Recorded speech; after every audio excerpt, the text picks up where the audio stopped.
Everyone,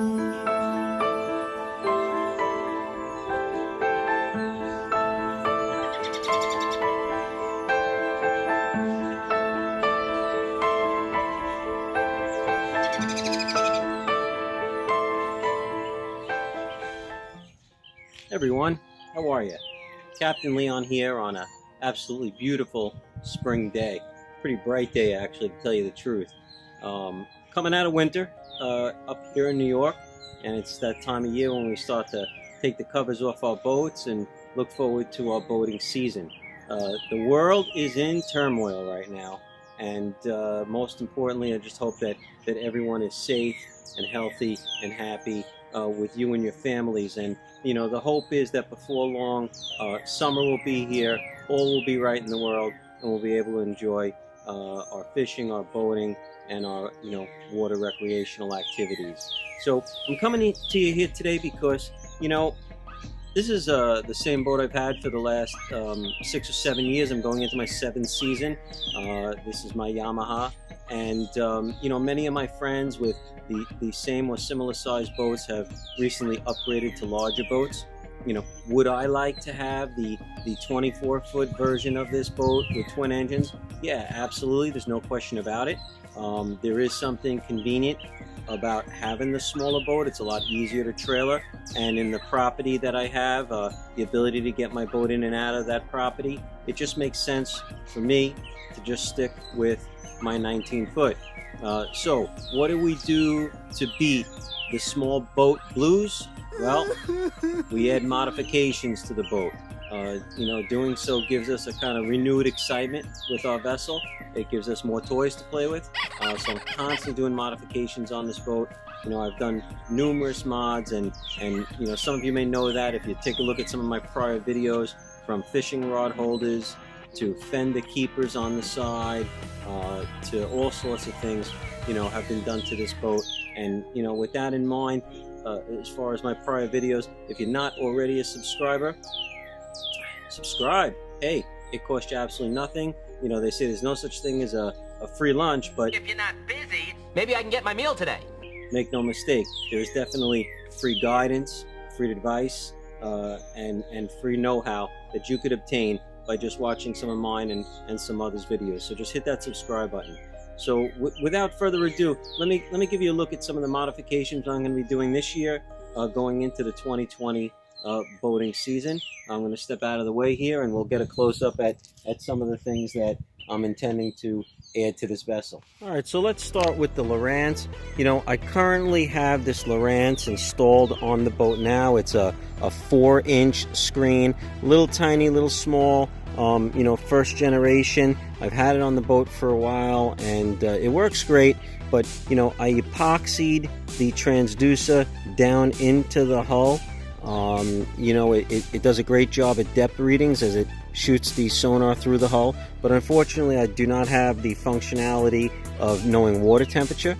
And now with this mod for the year 2020, we're stepping up here to the Elite TI2 7-inch.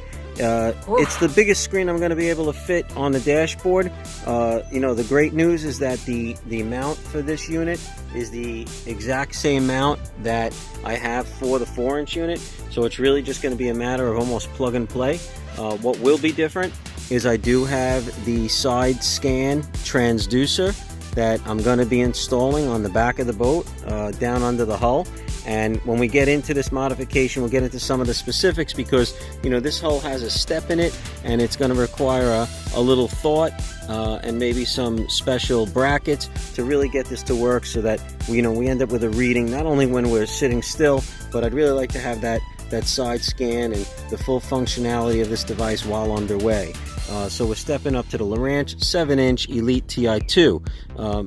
Moving on now, the next mod, this is going to be sweet. This is the Scanstrut Rock Wireless Edge. This is a waterproof, wireless, or I should say, phone charging unit is really what it is, but it's wireless. You just basically click your phone onto the mount, and we're going to mount this onto the dashboard. Our phones will charge wirelessly. I understand that it doesn't charge as a fast wireless So, you know, time is something that you'll need. But you know what? If you're out on the water, you're having a good time, your phone's on the wireless charger, can't go wrong. All right. Moving on from there, you know, this is just a pretty simple modification. This is just an accessory. This is just a plastic bin, which I'm going to be mounting underneath the dash, kind of like where your feet go. I just thought it would be real neat to have like a little extra storage to throw your keys, wallet, so on and so forth, so you don't necessarily have to utilize space, you know, in the glove box. And you know, this vessel is a 2014. The 2019 and 2020 versions of this vessel came with an access door that is not on the older versions. The door opens up, it gives you more storage, and it's directly under the helm area, under the gauges and the steering wheel. So what I went ahead and did is, I purchased the exact access door from Yamaha that is on the newer boats. You know, I have the model number, you can purchase it. It's a couple of $100, but you know, this is going to be a great fun project. We're going to actually cut into our helm area. We're going to install this access door, and we're going to bring our boat up to speed. It's going to then be equivalent in its setup inside as the new 2020 version of this boat. So that's it, guys. That's the extent of the mods we're going to start off this season with. Really looking forward to it. You know, I'm going to take you through it step by step, and I hope you enjoy this video. What we're looking to do today is we want to mount the wireless cell phone charger. This is our unit right here. I'll give you a sense of where we're looking to put this. So we're looking to go right here with this device, and shouldn't be too terribly difficult. We're just gonna have to drill a couple of holes within the dashboard to do that. And of course, you know, we just want to make sure that there's nothing impacting or impeding the mount of this device, you know, in that location. So we've gone ahead and we've removed the you know, 4 screws on the panel for our bilge blower and ignition. You know, pulling that out, you know, we're good to go. There's nothing that's going to be in the way or, you know, create a problem for us, you know, up there, you know, with regard to the mounting location for this. So hopefully that came out okay for you. All right, so let's go ahead and take it to the next step. All right, so here we are. We're at a point where we're comfortable with the location. We've, you know, measured a few times, we've double checked. You know, anytime you're drilling holes, of course, you get a little nervous, but I think we're okay. Hey, what can go wrong? So, ready to go. Just a quick tip now, when we're talking about drilling into fiberglass, it's a good idea to drill in reverse first. This way, if you have a real sharp bit, it's not looking to chip up the upper layer of fiberglass. Now keep in mind, this is going to be underneath the device. It's not going to be seen, but in other types of areas where you're drilling into fiberglass where the actual hole might be seen, it's just a screw going into it, you know, you want to do what you can to minimize the chipping of that outermost layer, you know, of the gel coat. So I'm going to drill in reverse first, and we'll see how we do with that.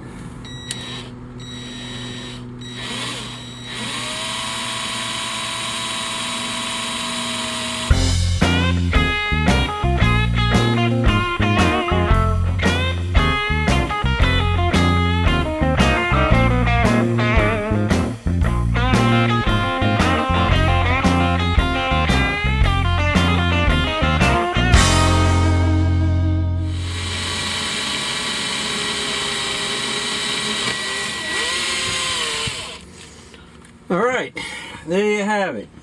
Now just keep in mind the drill bit size that you use when you're going into softer materials like wood, you can get away with a smaller drill bit size, a smaller hole, you know, for the screw to go through. But harder substances such as fiberglass, you know, the hole just has to be just slightly smaller than the size of the screw, because it's a, you know, a much stiffer material for the screw to make it through.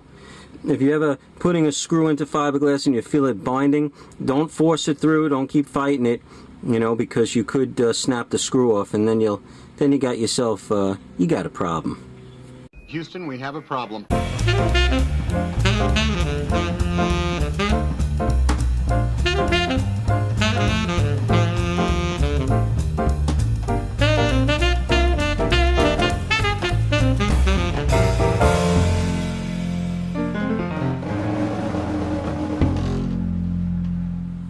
Alright, so there you have it. Our unit is mounted. Our screws are tightened down nice. We got a nice flush mount down here. And the way this device works is, you know, of course you could articulate it any way you want. Rotate it sideways. Angle it just about any way you want to angle it. Lift it up. It's completely waterproof. They do recommend putting some silicone under here when you're screwing the screws down. You know what? We're fair weather boaters. I'm not anticipating that being a problem. Even a little spray of water, it's not really going to do much. The unit itself in its entirety is waterproof. But now this is probably one of the best parts, one of my favorite parts of this device, is it's one-handed operation. I could be underway and I want to just put my phone in the charger. It's just a matter of slipping it down and it's in. I could then remove it. Okay, and just by putting this in this position just like that, it automatically goes into charge mode. Pull it right out. Couldn't be easier. Working, as a matter of fact, I tested it down on a workbench and it does in fact charge right through the case for the phone. Okay, hopefully you can see that it'll go right through the case. So again, one-handed operation, in and down, a quick twist. We can go into a landscape mode, and we could use the device for purposes of GPS, navigation, etc. Although we do have our chart plotter, but you know, it's nothing like having the ability to have an extra device on board and to be able to charge while it is functioning without any wires. Excellent. So now we're up to the point where we're going to have to do the wiring to get this thing some power. We have the wires underneath. It's a very simple connection. You're just dealing with a hot and ground.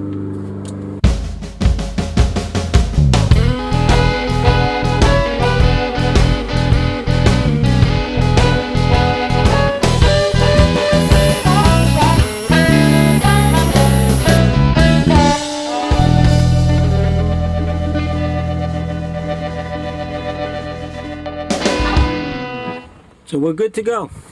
Everything's in place. Our device is functioning properly. We will, when we get the boat installed in, you know, the battery rather installed in the boat, we'll be able to test it further. But for now, I'm confident that we are in a good place right now. We're ready for the boating season with some new modifications. Okay, let's move on to the next project.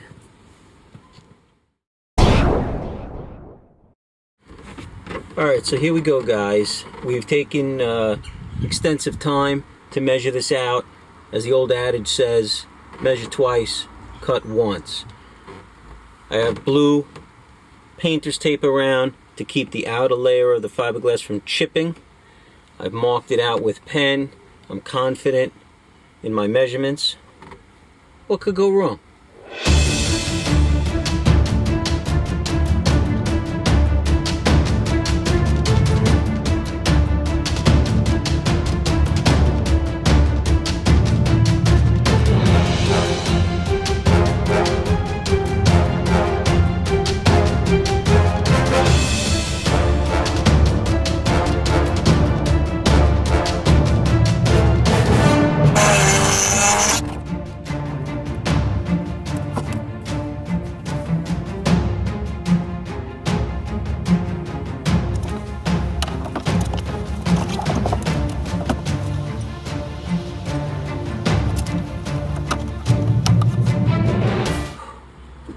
Alright, so there you have it.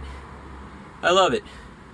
This 2014 Yamaha now has some of the same functionality as the 2019 and 2020, the brand new models. I don't know why they didn't think of this until 5 years later, but you gotta love it. You have a garbage pail, you got access to storage, okay? You have access to your steering cable, and you could lubricate it. You have access to the back of your helm, all of your wiring and so forth. It's really tremendous. So, you know, not a terribly difficult job. Just got to take your time, patience, right equipment, and you're off to the races. Hope you appreciated this mod, and let's move on to the next one. Alright, so we're in the boat. The plan is to mount this pretty much right underneath here, right under the steering wheel. I figured it would be a a great way to just have an extra little compartment to slip your wallet, keys, something like that in, and not have to trouble the passenger to open up the glove box and throw everything in there. Little quick access for the driver, so we're not utilizing, you know, our cup holders, so on and so forth. Where I used to throw the phone, but obviously now we have a nice place for the phone.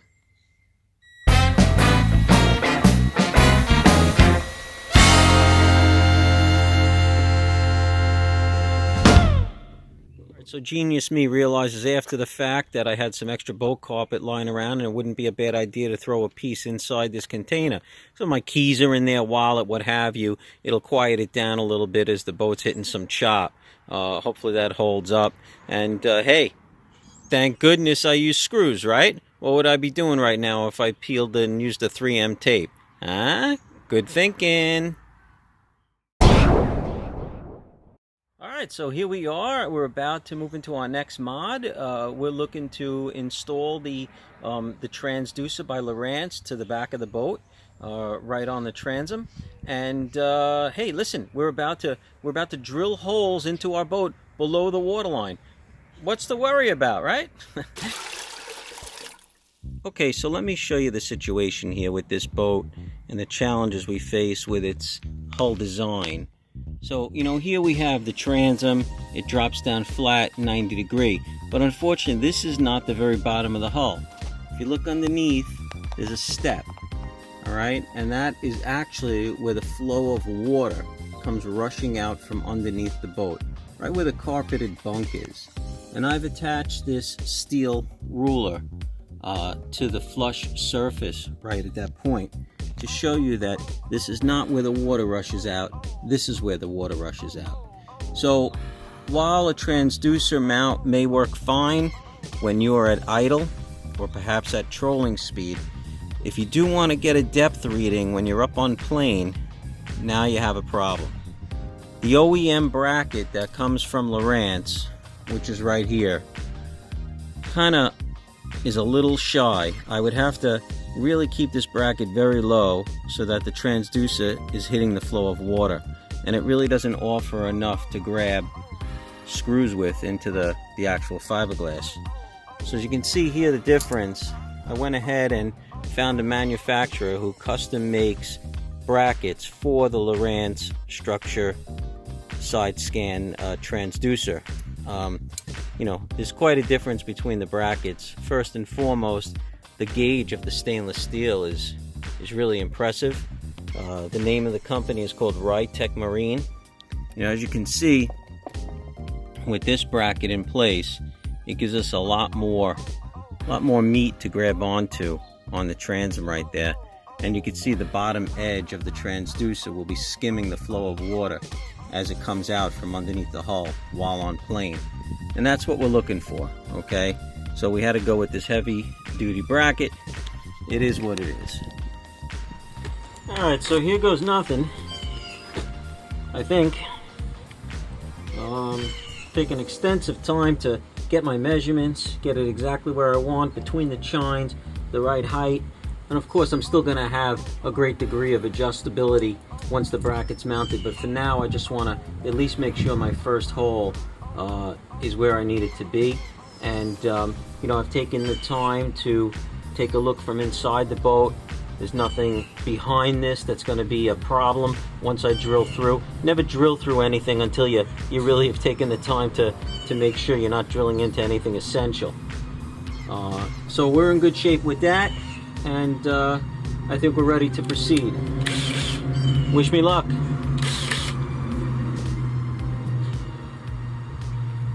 We'll start with a reverse drill.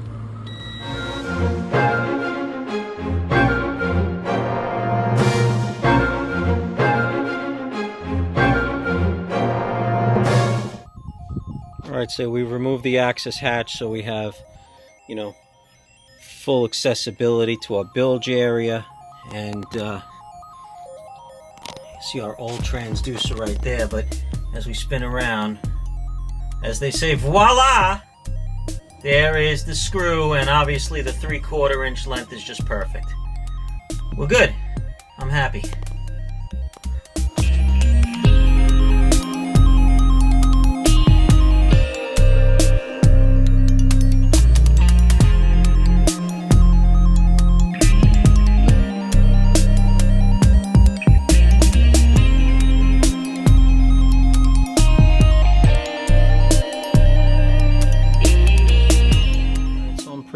happy with where we have this right now. Of course, it's subject to adjustment, but at this point we're going to be looking at the cable and exactly where the cable is going to pass through into the boat. My plan is to have it run up here and somewhere up here on the underside of the swim deck, would be to mount this device right here. It's a cable pass through. You drill a hole, the cable goes through, and basically it allows for the thick plug-in end of the cable to pass through without having to cut that off.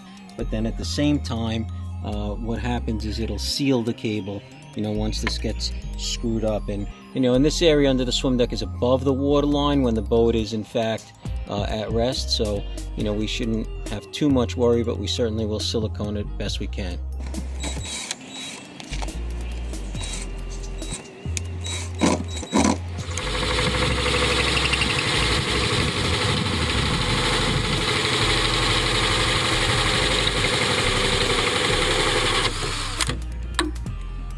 Woohoo! Did it!